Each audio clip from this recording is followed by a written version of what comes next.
प्यारे बच्चों, कैसे हो आप? आपसे एक निवेदन करता हूं, एक रिक्वेस्ट करता हूं। सबसे पहले लेक्चर देखने से पहले एक काम कर दीजिएगा, एक छोटा सा लाइक दे दीजिएगा और प्लीज इस चैनल को सब्सक्राइब जरूर करिएगा। एवरी चैप्टर की मैं सारी वीडियो डालने वाला हूं। आपको किसी दूसरी वीडियो को देखने की जरूरत नहीं पड़ेगी और आप मुझे पर्सनली कमेंट करके कहीं पर कोई भी डाउट है आप मेरे से पूछ सकते हैं। मैं आपको उस डाउट का आंसर करूंगा, इमीडिएट आंसर करूंगा। आप मुझे अपना नंबर मैसेज कर सकते हैं कि सर मुझे इस नंबर पर व्हाट्सअप कर दीजिएगा, मैं सारे डाउट्स को क्लियर करूंगा। तो प्लीज मेरे चैनल को सब्सक्राइब जरूर करिएगा, उसे लाइक जरूर करिएगा और जितनी भी वीडियोस मैं डाल रहा हूं सारे चैप्टर की, उनको जरूर देखिएगा। मैं कंप्लीट चैप्टर डाल रहा हूं। इससे पहले जितने भी चैप्टर मैंने डाले हैं सारे कंप्लीट चैप्टर डाले हैं और अपकमिंग जितने भी पूरी फिजिकल केमिस्ट्री के कंप्लीट चैप्टर्स डालूंगा मैं आपके लिए, जिससे आपको कोई प्रॉब्लम ना हो। क्या होता है, आप एक चैप्टर यहां से देख लेते हैं, दूसरा चैप्टर कहीं और से देख लेते हैं, तो आपको बहुत कंफ्यूजन होता है। आप मेरे साथ बॉन्डिंग बना के चलिएगा, डेफिनेटली आपको आपका रिजल्ट मिलेगा, बता रहा हूं मैं। तो आज हम लोग मोल कंसेप्ट का 5वां लेक्चर पढ़ने जा रहे हैं, 5th लेक्चर पढ़ने जा रहे हैं, ठीक है। और इस 5th लेक्चर की अगर हम लोग आपसे बात करें तो ये 5th लेक्चर बहुत इंपॉर्टेंट है। इसमें भी देखो कुछ कहानी लिमिटिंग रीजेंट की चलेगी और लिमिटिंग रीजेंट के बाद थोड़ा सा हम सीरीज और पैरेलल रिएक्शन के क्वेश्चन कैसे मोल कंसेप्ट में बन जाते हैं, हम आज आपको वो भी सिखा देंगे। डायरेक्ट ट्रिक सिखाएंगे, डायरेक्ट ट्रिक, आपको कहीं दिक्कत नहीं होने देंगे। तो आप देखिएगा, सबसे पहले मैंने एक क्वेश्चन दिया था क्लास में बैठे हुए, चलो कॉपी निकालो अपनी, सारे बच्चे निकालो। मैंने एक आप लोगों को कल क्वेश्चन दिया था होमवर्क में, कि मैंने कहा था कि इसको आपको होमवर्क में करके लाना है। तो लिखिए, देखिए क्वेश्चन क्या था, लिखता हूं मैं बोर्ड पर। क्वेश्चन था कि Al2SO4 की रिएक्शन हो रही है BaCl2 के साथ।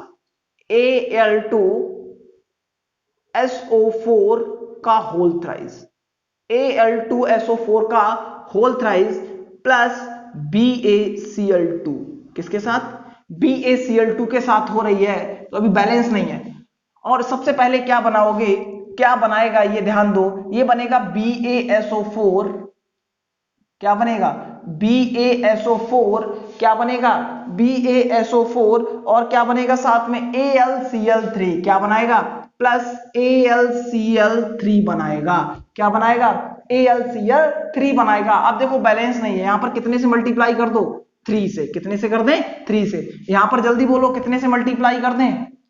3 से मल्टीप्लाई करते हैं और यहां पर भी 2 से, ठीक है। सबसे पहले मैंने कहा था एलआर का कोई भी क्वेश्चन करोगे तो आपको क्या करना होगा, सबसे पहले रिएक्शन को बैलेंस करना होगा। क्या करना होगा? रिएक्शन को बैलेंस करना होगा। जब रिएक्शन को बैलेंस करोगे तभी इस क्वेश्चन को आप आसानी से कर पाओगे।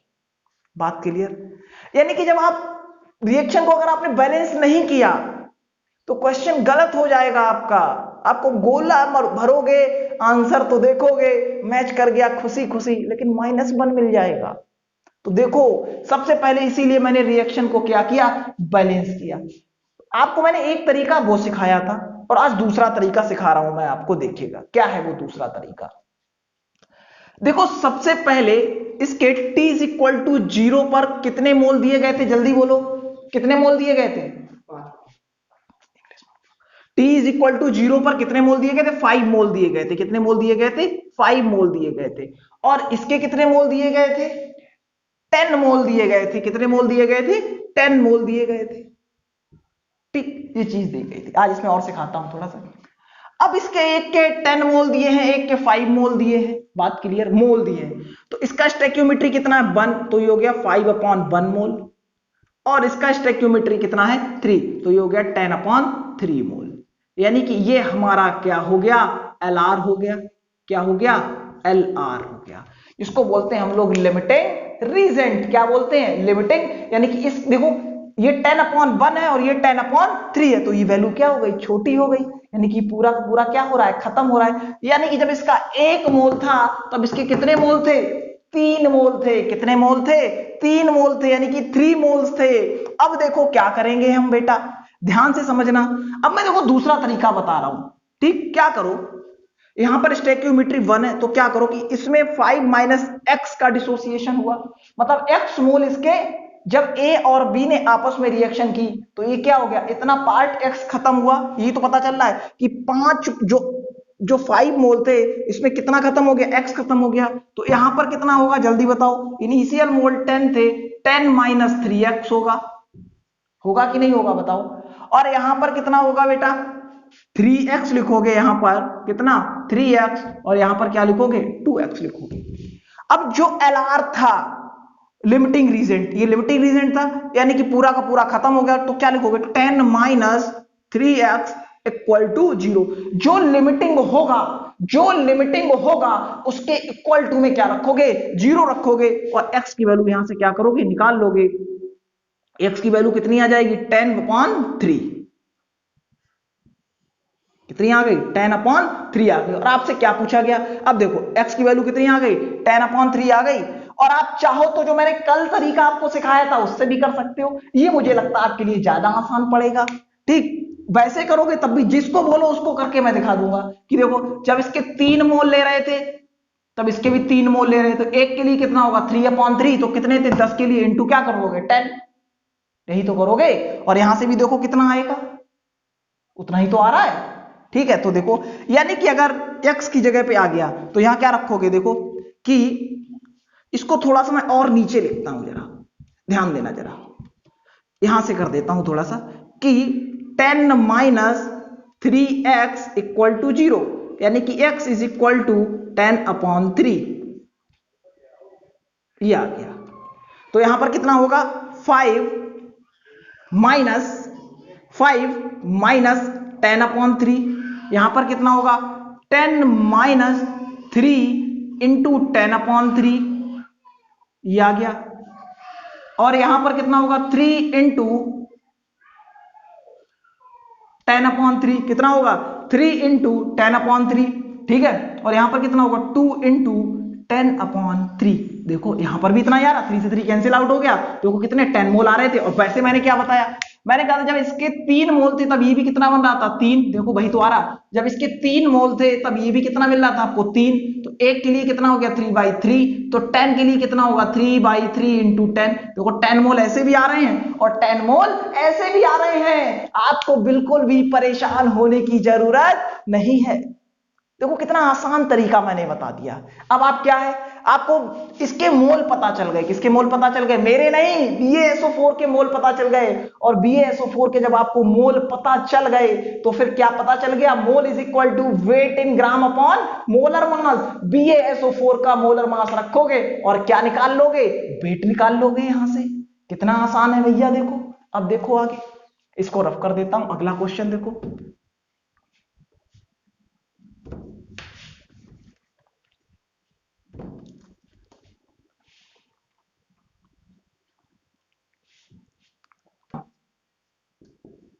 Six 6.8 gram ammonia react with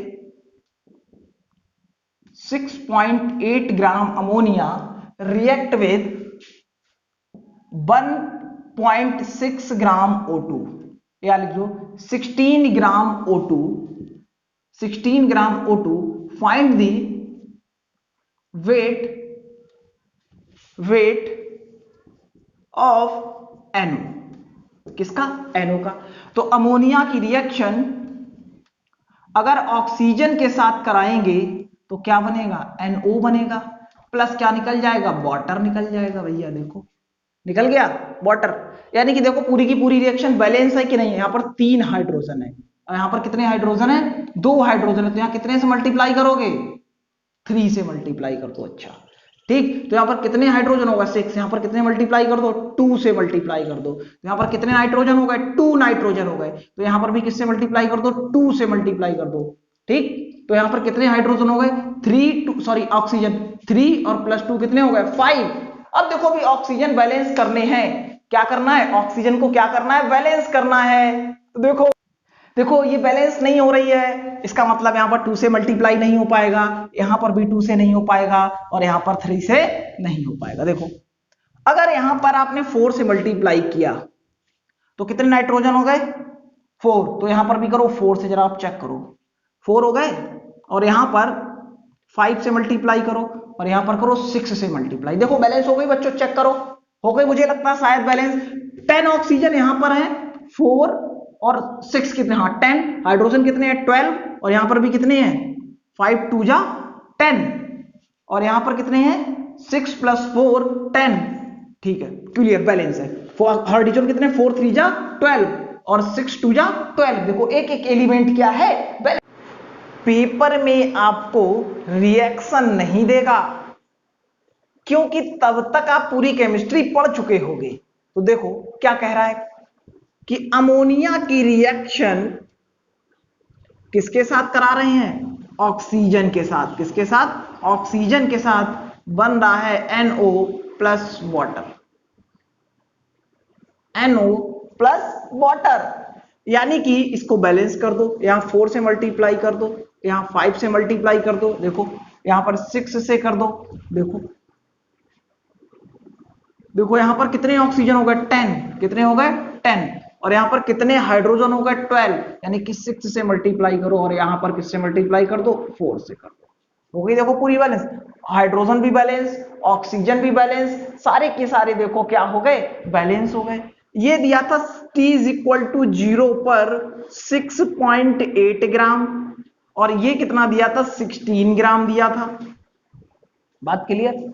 यानी कि अब सबसे पहले मैंने कहा था क्या बनाओगे, मोल बनाओगे, तो 6.8/17, और यहां पर क्या है 16/32, 16/32, यानी कि ये आ गया 0.4 मोल और ये आ गया 0.5 मोल। क्या आ गई, ये मोल आ गई। क्लियर बात। यानी कि लिमिटिंग पता करो कौन होगा, 0.4/0.4, 0.1, 0.5/0.5, यानी कि ये भी कितना आ गया 0.1। यानी कि दोनों के दोनों क्या हो गए, खत्म हो गए। यानी कि चाहे आप 0.4 को लिमिटिंग मानो, चाहे 0.5 को लिमिटिंग मानो, आप पर कोई भी फर्क नहीं पड़ेगा। बात क्लियर, आप पर कोई भी फर्क नहीं पड़ेगा। यानी कि मैंने इसको मान लिया, ये क्या हो गया लिमिटिंग हो गया, LR हो गया। अगर आप इसको भी मान लोगे ना तब भी कोई भी दिक्कत नहीं आएगी। देखो यानी कि क्या हो गया, ये यहां पर समझना, 0.4 मोल थे, माइनस हो गया 4x। क्लियर, ये कितना हो गया 0.5 मोल थे, ये हो गया -5x।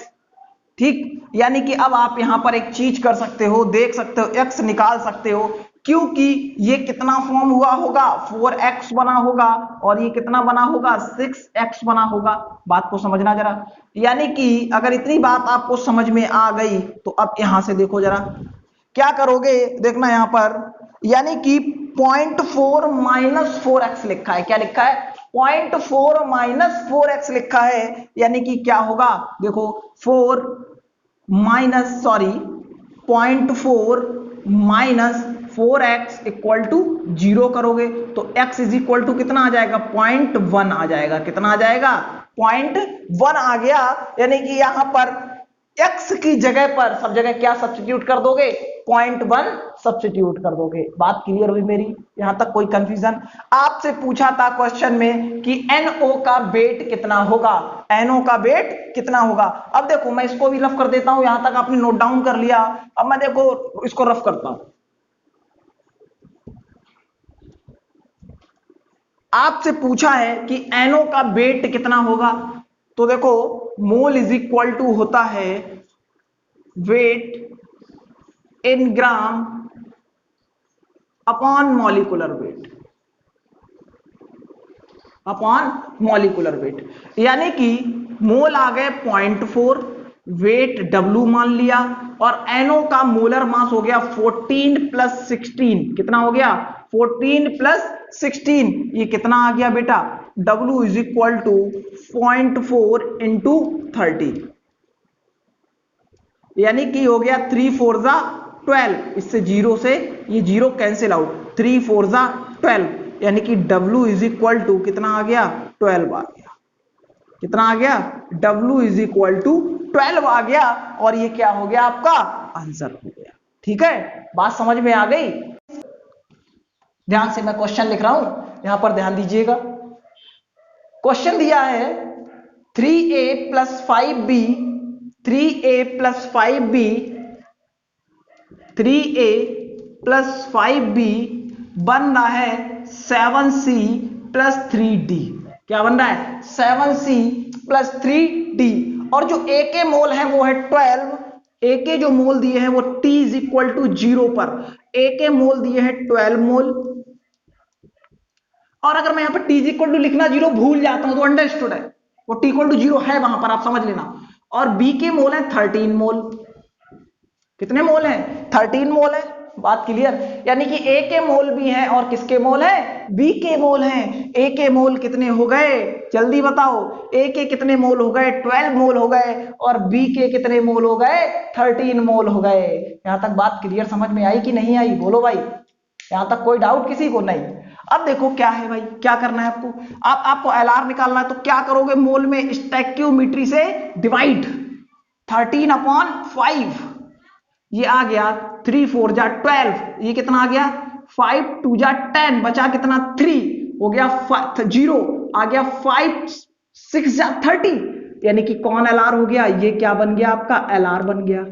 बन गया एलआर। अब देखो, यानी कि 12 माइनस एक्स, और ये हो गया सॉरी 12 माइनस 3x, और ये हो गया 13 माइनस 5x, और ये कितना है? 7x, और ये कितना है? 3x। तो जब ये LR है तो 13 माइनस 5x इक्वल टू क्या करोगे? 0 करोगे। तो x इज इक्वल टू क्या आ गया? 13/5। जहां जहां पर x है वहां वहां पर आप क्या रख दोगे? 13/5 रख दोगे, और आपको सबके क्या पता चल जाएंगे? चारों के मोल पता चल जाएंगे। और अगर आपको मोल पता चल गए तो आपसे किसी का भी क्वेश्चन में वेट इन ग्राम पूछे, आप इजीली क्या कर सकते हो? कैलकुलेट कर सकते हो। इसको नोट करिएगा, मैं इसको रफ करता हूं। नेक्स्ट क्वेश्चन देखिएगा, लिखो जल्दी क्लास वालों, लिखो जल्दी।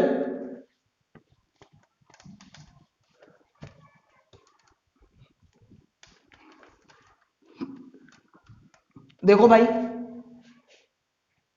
आगे ध्यान दो। अगला क्वेश्चन देखो, अगला क्वेश्चन देखो, बोलो। क्वेश्चन देखो नेक्स्ट क्या है भाई? 7a, हाँ 5v 9c 8d। t is equal to 0 पर a के मोल कितने हैं? 20 मोल है, 18 मोल है। और यहां पर देखो दे दिए हैं 2 मोल और इसका 1 मोल, सबके आगे मोल लिख दो। और इस सर ये क्वेश्चन तो कठिन है भैया। सर आपने इस तरीके के क्वेश्चन नहीं कराए, ये हम नहीं करेंगे सर, ना ना हम नहीं देंगे आंसर। बाकी आपने सारे क्वेश्चन कराए हैं, देखो सर बाकी हम आंसर जैसे आपने पहले पूछे ये तो उससे अलग है। इसमें आपने इधर प्रोडक्ट के भी मोल लिख दिए हैं। किसके मोल लिख दिए हैं? प्रोडक्ट के मोल लिख दिए हैं सर। सर ये बात गलत है आपकी। नहीं नहीं सर, हम ये बात नहीं मानेंगे प्रशांत सर आपकी। तो देखो भैया कोई बात नहीं, मत मानो हमारी, सुन लो, परेशान मत हो। देखो इधर, अब देखो इधर, अगर आपसे बात करूं मैं तो 20/7 और 18/5 ये कितना आ गया? बोलो जल्दी। 7 2 जा 14, बचा कितना? 6, और पॉइंट लगाया, 0 बढ़ाया, 60 हो गया, 2.8 आ जाएगा ये। और ये कितना आ जाएगा? 5 3 जा 15 और 5 6 जा 30। तो बेटा ये क्या बन गया? पहले ये बताओ। एलआर बन गया। लिमिटिंग रीजन पता चला पहले। तो अब देखो क्या करोगे, यानी कि क्या करते थे? 20 माइनस 7x, 18 माइनस 5x। कभी लिमिटिंग में से x को माइनस मत कर देना, वो आप लिमिटिंग को चेक करने के लिए करते हो ये चीज, ठीक। और इधर कितना, कोई चीज फॉर्म हो रही है तो हमेशा प्रोडक्ट में 2 प्लस एक्स और 1 प्लस एक्स। एलआर कौन है जल्दी बताओ इसमें? एलआर है ये। तो 20 माइनस 7x इक्वल टू क्या आ गया? 0, और x इज इक्वल टू आ गया 20/7। ठीक है, यानी x की वैल्यू कहीं पर भी रख दोगे और उसके आपको क्या पता चल जाएंगे? मोल पता चल जाएंगे। और आप इस तरीके से क्या कैलकुलेट कर लोगे? मोल को कैलकुलेट कर लोगे और इस तरीके से क्या कैलकुलेट हो जाएंगे, मोल कैलकुलेट हो जाएंगे। बात समझ में आ गई। देखो अगला क्वेश्चन देखो भाई, इसको मैं रफ कर देता हूं, नोट करो क्लास वालों, आप भी नोट करो, ठीक है। सारे बच्चे क्लास में जितने भी बच्चे हो सारे बच्चे नोट करेंगे। रफ करता हूं, देखिए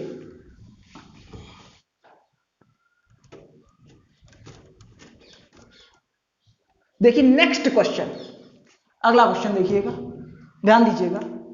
अगला क्वेश्चन में है 3a plus 7b plus 5c, 3a plus 7b plus 5c, product में क्या बन रहा है 4d प्लस 2e। बेटा a के मोल कितने हैं t इज इक्वल टू 0 पर 15 मोल है, b के मोल कितने हैं 25 मोल दिए हैं बेटा, और इसके मोल हैं 28 मोल है, और इसके मोल है बेटा 3 और इसके मोल है 2। बेटा सबसे पहले एक काम 15/3 बेटा क्या निकालना, में LR निकालना है बेटा, 25 बेटा 7 और बेटा 28/5।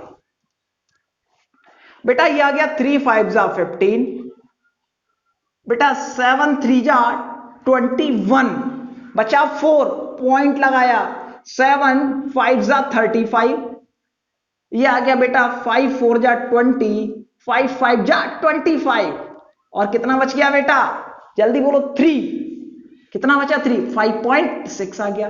बेटा सबसे छोटी वैल्यू कौन सी है जल्दी बताओ, सबसे छोटी वैल्यू कौन सी है 3.5, ये क्या हो गया बेटा LR हो गया, क्या बन गया LR बन गया। तो ये कितना आ गया 15 माइनस 3x, ये कितना आ गया जल्दी बोलो 25 माइनस 7x, और ये कितना आ गया बेटा 28 माइनस 5x।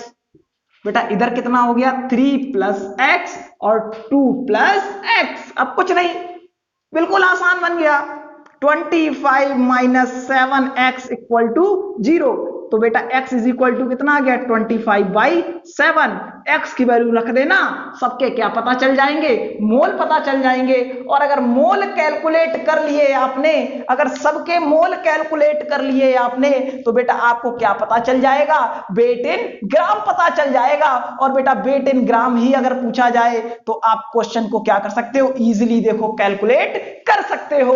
अब हम लोग चलते हैं नेक्स्ट क्वेश्चन पर या नेक्स्ट टॉपिक पर। ओके देखिए इधर ध्यान से, इसको नोट कर लीजिएगा, देखिए इधर देखो अगला टॉपिक,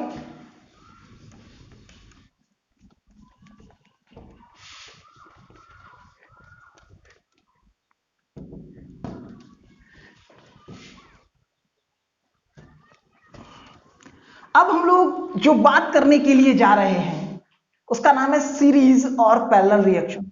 और इस सर ये क्या होता है, ये तो हमें बोर्ड के मास्टरों ने कभी पढ़ाया ही नहीं। कोई बात नहीं भैया, हम पढ़ाते हैं, देखो इधर। अब बात करते हैं सीरीज और पैरेलल रिएक्शन की।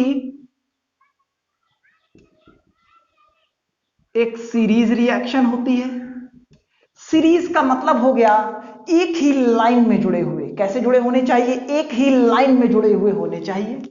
यानी कि ए से बी बना, बी से सी बना, सी से टी बना, ये कैसी रिएक्शन हो गई, सीरीज रिएक्शन हो गई। अब बात करते हैं हम लोग पैरेलल रिएक्शन की।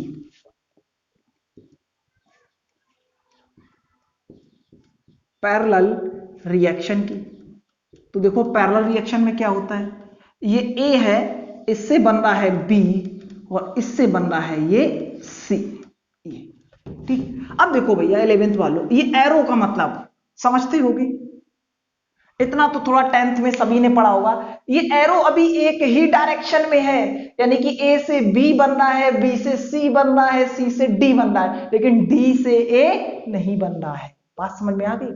अब आपको एक बात पता चली पहले, सीरीज रिएक्शन क्या होती है और पैरेलल रिएक्शन क्या होती है। अब देखो इसमें कैसे LR यूज करते हैं ये भी आपको सिखाते हैं, ठीक, बात क्लियर। देखो इसको हम रफ करते हैं, ध्यान दो। तो सबसे पहले हेडिंग डालो, सबसे पहले हेडिंग डालो सीरीज रिएक्शन।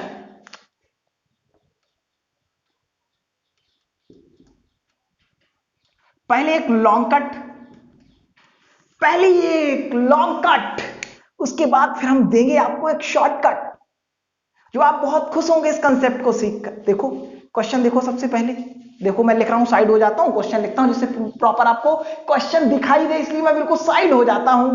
तो देखो भाई अगला क्वेश्चन, क्वेश्चन में है कि 3a plus 5b, 3a plus 5b क्या बन रहा है,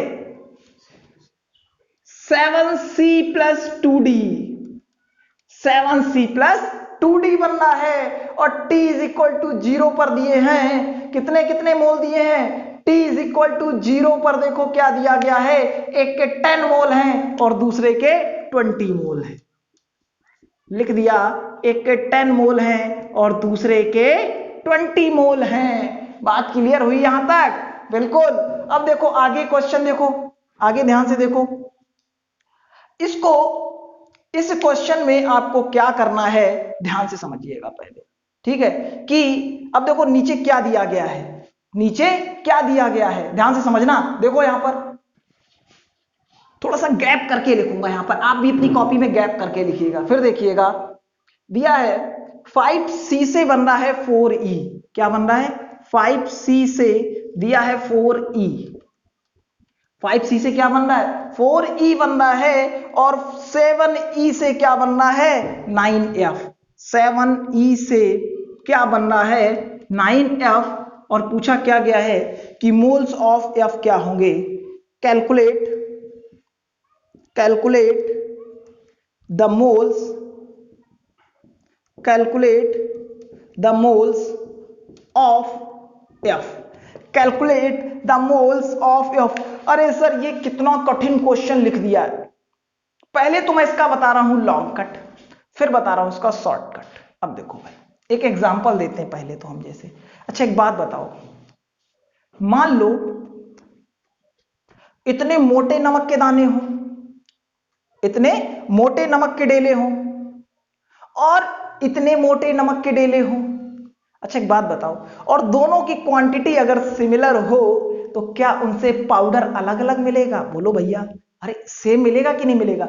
चीनी के छोटे दाने लो चाहे मिश्री लो, अगर वो क्वांटिटी में सेम है तो बराबरी तो मिलेंगे उनके पाउडर, ठीक। अब एक बात आपको ये समझ में आ गई, अब ध्यान देना। अब चीनी का मतलब है छोटे छोटे दाने, मिश्री का मतलब है बड़े बड़े दाने। अब ये मत कहना मिश्रा ले आए हैं, भैया उसकी बात हम नहीं कर रहे, मिश्री ऐसे समझ लो चाहे। तो चीनी के दाने हैं, मिश्री के दाने हैं, ठीक। तो भैया अगर सेम अमाउंट में है तो पीसोगे तो बराबरी तो पाउडर बनेगा। अब देखो इन क्वेश्चंस में आपको क्या करना है, सबसे पहले आपको क्या करना है कि 10/3 से क्या निकालना है, LR निकालना है। और 20/5 से क्या निकालना है, LR निकालना है। ये आ जाएगा 3.3 और ये आ जाएगा 4, यानी कि LR हो गया आपका क्या, 10 मोल। कितना LR हो गया, 10 मोल वाला क्या हो गया आपका, ये लिमिटिंग रीजेंट आ गया। यानी कि ये बात आपने जो मैंने पहले सिखाई थी, आप X वाला भी कंसेप्ट लगा सकते हो कि जब A के 3 मोल थे तो इसके कितने मोल चाहिए थे आपको, 7। तो एक के लिए कितना चाहिए, 7/3। आपके पास कितने हैं, 10, तो 7/3 इंटू 10।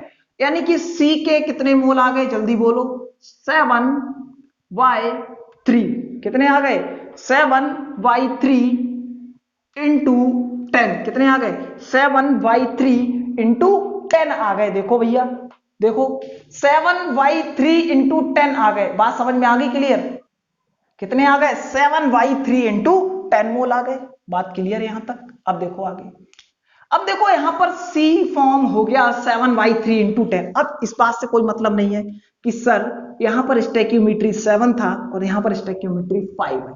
आप ऐसी कोई भी गलती मत कर देना। मैंने फिर बता रहा हूं, इस 7 का मतलब ये नहीं हो गया कि इसका अमाउंट, बात समझना, इस 7 का मतलब ये नहीं हो गया, यानी कि फिर बताओ चीनी है मिश्री है, साइज बड़ा हो गया, ठीक है, या साइज छोटा हो गया, तो आपको इसकी स्टैक्योमेट्री से कोई भी लेना देना नहीं है कि वहां पर 7 थी यहां पर 5 हो गई। बस आपको कितना कंसेप्ट, यानी कि C आया कितना, 7/3 इंटू 10 आया, किया गया, ठीक, 7/3।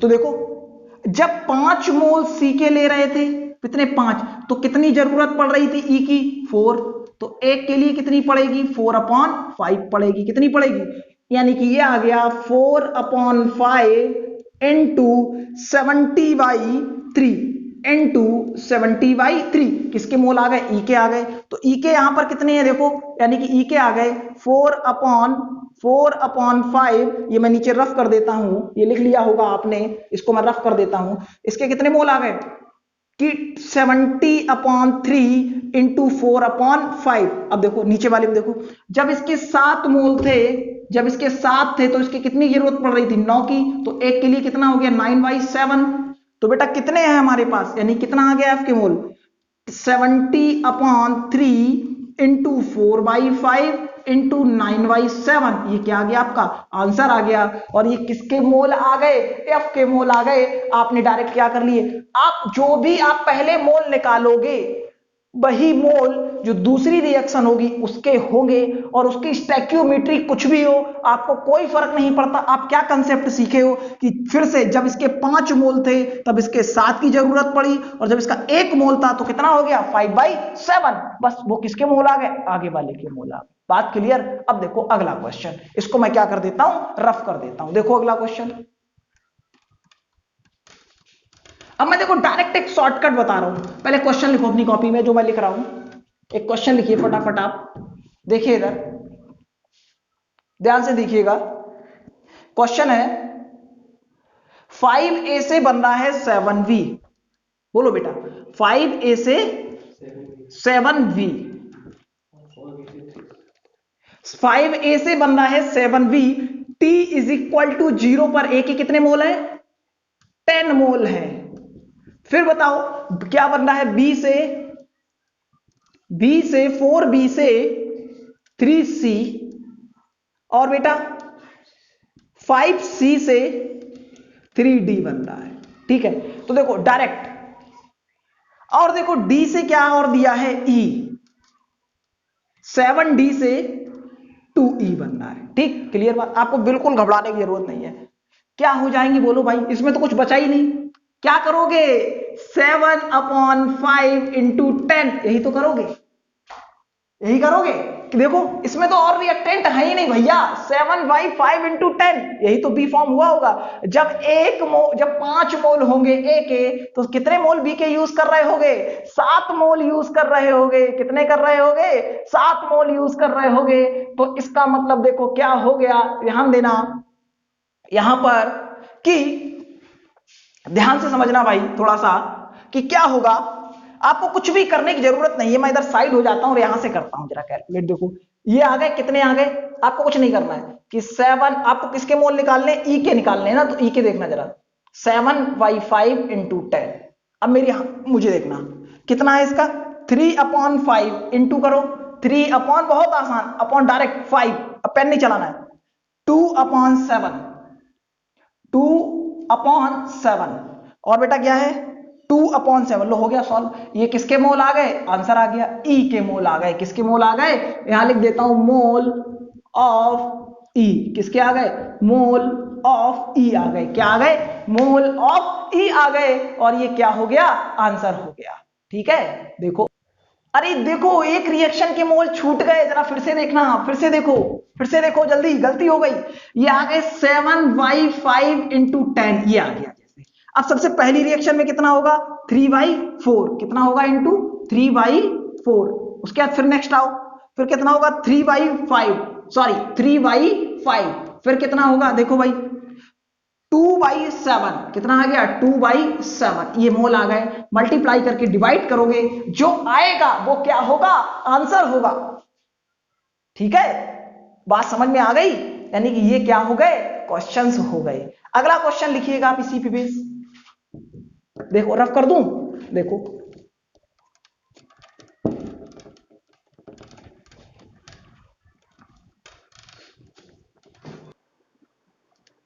देखो नेक्स्ट क्वेश्चन देखो। अब देखो क्वेश्चन है 3a से, हाँ बोलो बेटा 3a से 5b t is equal to 0 पर बेटा a के कितने मोल हैं, 6 मोल। बेटा नेक्स्ट रिएक्शन 7B से बन रहा है 9C, 7C से बन रहा है 8D। बेटा बताओ इसमें कुछ करने की जरूरत है आपको? क्या कठिन है क्वेश्चन? बोल बेटा ये कितना आ जाएगा, जल्दी बोल। 5/3 इंटू 6 कितना आ जाएगा? 5/3 इंटू 6। तो बेटा ये कितना होगा, जल्दी बोलो। अब डायरेक्ट मोल बताओ किसके पूछे? डी के पूछे हैं कि लिख देता हूं calculate the mole of D, calculate the mole of D. अब देखो डी के मोल पूछे गए हैं, यानी कि क्या होंगे, ध्यान दो भैया। 5/3 इंटू 6 आ गया, तक कुछ नहीं करना है। जब तक प्रशांत सर खड़े हुए हैं बिल्कुल नहीं डरना है आपको। ये कितने आ गए, जल्दी बोलो। 9/7 कितने आ गए, इंटू 9/7 कितना आ गया, 8/7 कितना आ गया, जल्दी बोलो। 8/7। ये क्या हो गया, आंसर हो गया। कुछ छूटा बच्चों, बताओ। आंसर है ना, ठीक है बोलो भाई, सही है ना एकदम, ठीक ठीक है। बात क्लियर है यहां तक, कुछ कठिन नहीं था।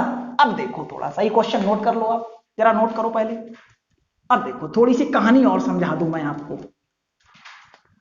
कहानी है मुलायम सिंह और मायावती की कहानी। किसकी कहानी है? मुलायम सिंह। एक्चुअली क्या है, हमारे उत्तर प्रदेश में पहले दो नेता बड़े फेमस हुए थे, एक मुलायम सिंह और एक मायावती। दोनों नेता बड़े फेमस हुए और दोनों नेताओं ने, आगे कुछ नहीं बोलेंगे, ठीक।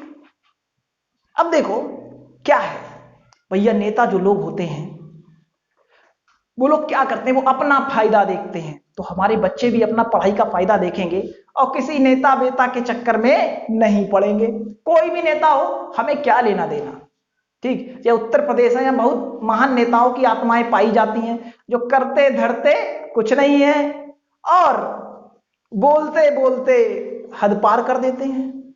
तो ये हमारा उत्तर प्रदेश है। तो देखो उसी तरीके की ये एनटीपी और एसटीपी की कहानी, जिसे मैंने नाम दिया नेताओं की कहानी, ठीक। तो देखो क्या था, एसटीपी का मतलब होता है स्टैंडर्ड टेम्परेचर प्रेशर, ठीक है, बात क्लियर, समझना। अब देखो एसटीपी पर क्या होता है। एसटीपी पर दो बातें आई हैं निकलकर, एक न्यू वर्जन या न्यू मॉडल और एक ओल्ड। ओल्ड इज गोल्ड, जैसे बच्चे पहले पुराने गाने बोलते हैं लोग कि ओल्ड इज गोल्ड, ठीक है। पुराने गाने थे, क्या गाने हुआ करते थे, कितने बेहतरीन गाने हुआ करते थे, समझ रहे हो।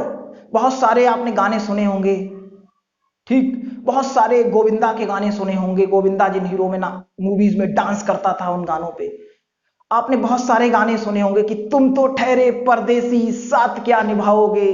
तो इस तरीके के बड़े बड़े पुराने गाने। और आजकल के जो ससुरे गाने हैं, पता ही नहीं चलता क्या बोल रहे हैं, क्या गा रहे हैं, पता ही नहीं चलता है, ठीक।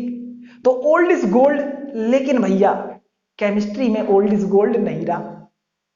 देखो भी आपको एक नई बात पता चली, बहुत बड़के वाले टीचर है ना हमारे यहाँ, बहुत बड़के वाले टीचर उत्तर प्रदेश में, ठीक है। कहो उनको भी जैसे ये बात ना पता हो सकता पता भी हो। तो देखो क्या है, जो एसटीपी की वैल्यू है वो है, एक तो पढ़ी आपने 22.4 लीटर और सॉरी 20 ओल्ड वाली 22.4 लीटर, जिसको हम अभी भी मान के आ रहे हैं। और ये वैल्यू 91 के आसपास चेंज हुई। एक आईआईटी की प्रोफेसर उसने बताया ये वैल्यूज जो है 91 के आसपास चेंज हो गई। तब हम लोग का जन्म हुआ होगा, तो उस समय ये वैल्यू चेंज हो गई थी और ये वैल्यू है इस समय 22.7। यहां पर प्रेशर है 1 बार, और प्रेशर कितना है 1 बार, प्रेशर है 1 बार और टेम्परेचर है 273 केल्विन। और यहां पर क्या है, प्रेशर है 1 atm और टेम्परेचर है 273 केल्विन। कितना है 273 केल्विन, ठीक। अब देखो क्या दोनों है, ये हो गया नया वॉल्यूम स्टैंडर्ड और ये हो गया ओल्ड।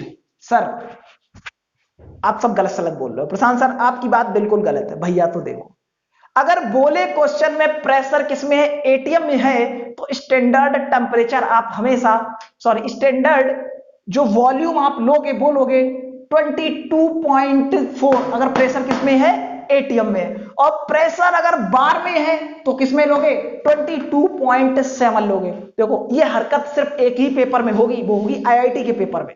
मेडिकल वालों तुम्हारी टेंशन नहीं, तुम्हें तो 22.4 जिंदाबाद, तुम्हें तो यही चलाना है, 22.4 ही तुम्हारे में रहेगा। अगर हरकत करेगा तो आईआईटी वाले इस हरकत को कर सकते हैं, ध्यान दो। अब कहोगे सर अगर दोनों वैल्यू दे दी तो हम क्या करेंगे, तो दोनों में भैया जो नया है उसको मानोगे, पुराने वाले को नहीं मानना है, ध्यान रखना। आईआईटी वालों तुम ध्यान रखना, क्योंकि अगर ये क्वेश्चन आएगा तो बहुत लोगों का गलत होगा, तब लोग इसे पढ़ना स्टार्ट करेंगे। ठीक, तो देखो यानी कि 22.7 अगर प्रेशर बार में है तब लगाना है, और 22.4 22.7 अगर दोनों दिए हैं, दोनों अगर दिए हैं तो आपको 22.7 पे आंसर टिक करना है और आगे बढ़ जाना है। ठीक है, और यहीं पर आता है नॉर्मल टेम्परेचर और प्रेशर। नॉर्मल टेम्परेचर और प्रेशर, अब देखो कोई अगर ये कहता है ना कि नॉर्मल टेम्परेचर भैया सिर्फ 25 डिग्री सेंटीग्रेड है, तो भैया मैं इस रूम में खड़े होकर पढ़ा रहा हूं, मुझे इतना पसीना आ रहा है, मैं कह रहा हूं इस रूम का टेम्परेचर 35 डिग्री सेंटीग्रेड है नॉर्मल। अब बताओ, ये तो बात गलत हो गई। जो भैया हमारे देश के जवान, हमारे फौजी भाई जो सियाचिन में रहते हैं, जो देश की रक्षा करते हैं, वहां का टेम्परेचर तो बेचारे 40 -40 माइनस चला जाता है। सल्यूट करता हूं उनको, दिल से सल्यूट करता हूं। -40 चला जाता है तो वो वहां का नॉर्मल हो गया। तो भैया नॉर्मल टेम्परेचर में कोई भी कंडीशन नहीं है। कभी कभी क्या होगा कि नॉर्मल टेम्परेचर स्टैंडर्ड टेम्परेचर यानी कि जो एनटीपी होगा, एनटीपी पर जो वॉल्यूम आएगा वो किसके इक्वल हो सकता है, एसटीपी के भी इक्वल हो सकता है। बात समझ में आ गई। तो ये है एनटीपी और एसटीपी की कहानी। और एनटीपी एसटीपी पे अब नेक्स्ट क्लास में हम लोग क्वेश्चन करेंगे, और मिलते हैं नेक्स्ट क्लास में। Okay, thank you.